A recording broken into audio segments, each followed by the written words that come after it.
Здраво, драги родители! Добро дојдовте на уште едно видео за свесното родителство. Денешното видео ќе биде продолжение од претходното видео за каде што зборувавме за егомаските, за главната егомаска на егомаска на борец и продолжуваме со архетиповите или подтиповите на таа маска. Тоа се всушност две архетипови на егомаска на борец. Првата се нарекува егомаска на осудувач, втората е егомаска на критичар.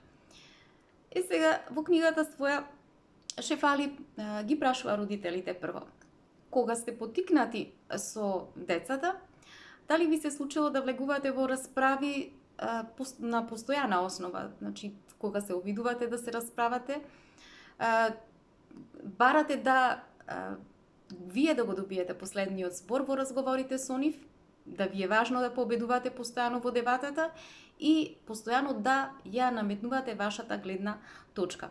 Ако е така, тогаш вие ја носите егомаската на осудувач или поплакувач и ова маска се влегува во една улога од страна на родителот, да, значи, каде тој се представува како исклучително немилосрден и паметен судија или поротник, и каде што тој постојано смета дека животот представува една судска битка или, значи, една судска арена каде што треба да биде во улога да го осудува постојано своето дете. Значи, тој ужива интелектуално да дебатира со своето дете, меѓутоа сето го прави со цел да го намали противникот. Значи, тој сака да дебатира со своето дете, меѓутоа сето тоа го прави со една на негативна основа и тој влегува во една улога на детектив, постојано се расправа и бара да го контролира разговорот со своето дете. Зошто? За да може тој да победи во таа расправа и поради тоа тој постојано го принудува детето да дава одговори, затоа што победата во дебатата за него е од особено значење, затоа што тој на таков начин добива важност, добива значење и тој не може достоинствено да изгуби. Токму поради тоа овие родители користат техники со цел да победат. А кои се тие техники? Тие се техники техниките да лажат, да мамат, да клеветат и така натаму. И како што пишува Шефали во својата книга, овие родители едноставно немаат граници, тие едноставно се ќе направат само да ја добијат битката, меѓутоа не знаат дека во суштина на поширок план тие постојано ја губат војната. Еве во што веруваат овие родители. Тие веруваат во следните неколку верувања. Прво, дека животот е игра на победници и губитници, а јас како родител сум тука затоа што морам да победам. Второ, не можам да грешам, а ќе докажам дека е така, дека не грешам. Трето, поважно е да си во право отколку да се поврзеш со детето во дебатата. Четврто, луѓето или децата се објекти во оваа игра. Пето, децата се пиони и тие се користат за победа. Шесто, начинот на стекнување на вредност е да манипулирате со детето на психичко ниво, на ментално ниво. И седмо, аргументите и дебатите се многу поефикасни отколку диалогот со децата. Како се чувствуваат сега децата кога покрај овие родители кои што носат оваа егомаска? Децата, растејќи со оваа маска на родители, се чувствуваат како да се грешници, како да се неголемите криминалци, оставени се на милост и на немилост и на судијата или на поротникот, и да се биде покрај овие родители, навистина овие деца не можат да се чувствуваат значајни, ја губат моќта, тие не можат да се чувствуваат вредни, туку потполно се во состојба на безвредност. Се чувствуваат вакви затоа што тие не се признати се додека не се докаже нивната вредност, а обратното не може да се случи. што значи дека околу овие родители навистина е тешко да се обстојува, децата многу тешко можат да почувствуваат вредност и поради тоа овие деца најчесто се повлекуваат или се затвораат пред овие родители. Како звучи дебатата на овие родители со децата? Таа звучи на два начина, најчесто. Првиот е: одговори ми само со да или со не. Не те прашувам за да ми објасниш или за да ми ги кажуваш причините, едноставно барам краток одговор. Одговори ми со да или со не. И вториот начин е: ти сега пред малку рече едно, а сега ми кажуваш друго. Не можам да те разберам. Ми зборуваш глупости и недоследности. Очигледно е дека ме лажеш и не ми ја кажуваш вистината. И ше фали на крајот за ова его маска и пишува во книгата дека родители, ако вие ја носите или ја препознавате ова его маска кај вас или кај некој близок ваш од околината или од семејството, навистина вреди да се оди испод чувствата на овие маска, испод чувствата на оваа маска, за да може да се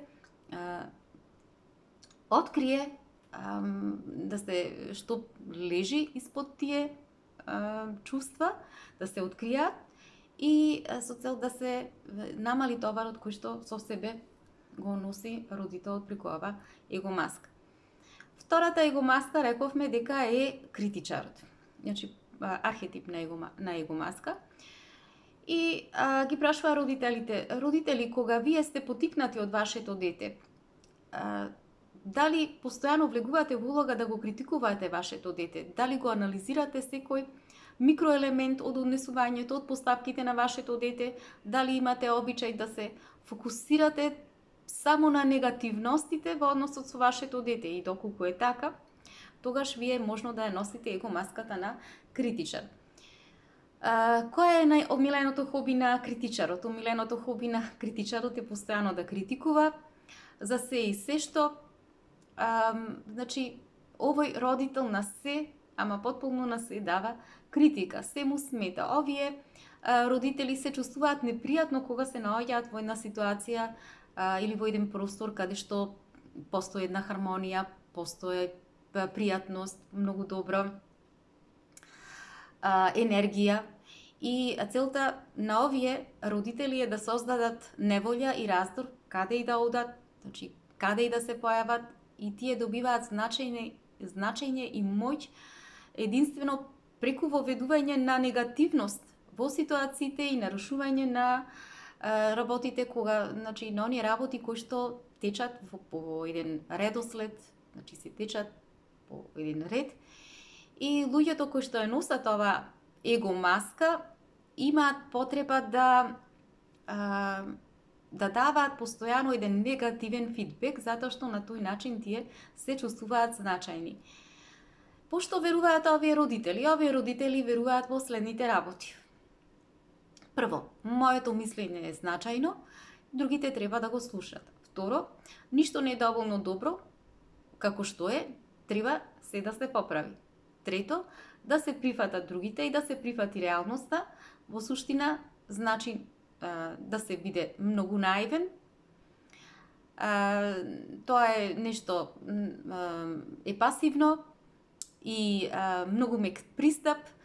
И четврто, кога критикувам други, јас тогаш се чувствувам значајно и многу добро. Како сега се чувствуваат родителите покрај и децата покрај овие родители кои што ја носат оваа его маска на критичар? Тие се чувствуваат многу невредни затоа што критичарите кај нив кога постојано ги критикуваат децата, развиваат невројатно ниско ниво на чувство за вредност кај овие деца, и како што постојано тие му кажуваат дека не се доволно добри, овие деца растат едно чувство на безвредност, едно чувство на безнадежност и значи се чувствуваат како животот да е многу тежок и едноставно да представува една тешка битка во која што не можат да постигнат никаква вредност и најчесто тие и не можат да ги завршат работите. И секогаш затоа што секогаш од нив се бара нешто да се направи подобро. И овие деца развиваат една висока фрустрација и една безпомошност. Како звучи критичарот? Критичарот звучи на следниот начин. Прво, зошто никогаш не ги поправаш работите правилно? Второ, тоа што го направи е апсолутна катастрофа. Страшно. Трето, дали имаш направено план како ќе ги средиш работите? Четврто, дали си сигурна дека тој план кој што спрема тебе го правиш е добар? Јас не мислам дека е така. Јас не мислам дека тој план е најдобар. Јас би направил сосем нов план. Значи, ако често вака користите зборови во односот со вашите деца или познавате некој друг, кој што тоа го прави во вашата блиска околина или во вашето семејство, навистина станува збор тогаш дека таа личност ја носи его маската на критичар и ова маска навистина треба да вреди да се разгледа, да се видат кои чувства се кријат испод таа маска, за да може да подлабоко да се навлезе во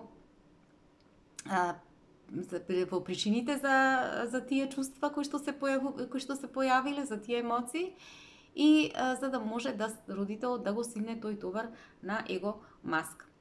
И на крајот, родители, само да ви спомнам дека овие видеа што ви ги прикажувам, ги презентирам, исклучиво се наменети заради едукација.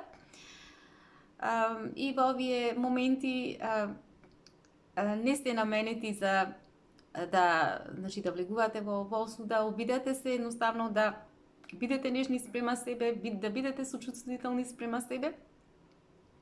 И на крајот останува да ве поздравам и се гледаме до наредно видување.